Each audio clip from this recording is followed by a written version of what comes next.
সংকল্পৰ কাপোৰ ধ্যান কৰি দিলে কৰিলে মই সকলো হাত ওপৰলৈ কৰিবলৈ লৈছো আজি চেৰেকালৰ পঞ্চায়তত অনুষ্ঠিত হোৱা ৰাজহুৱা সভাত চেৰেকালৰ প্ৰাৰ্থী ৰাইজে সিদ্ধান্ত গ্ৰহণ কৰিছে যে ভাৰতৰ এজন শ্ৰেষ্ঠ সাংসদ আৰু অসমৰ সন্তান বীৰত্বপূৰ্ণ ভূমিকা গ্ৰহণ কৰা সাংসদ গৌৰৱ গগৈ আমি সকলোৱে এইবাৰ হাতৰ চিনত ভোট দি জয়যুক্ত কৰিম।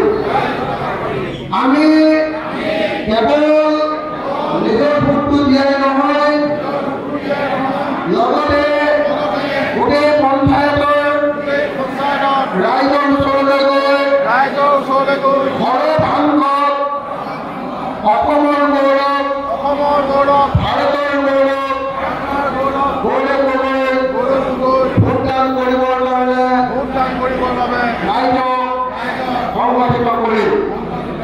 ধন্যবাদ। জয় অসম।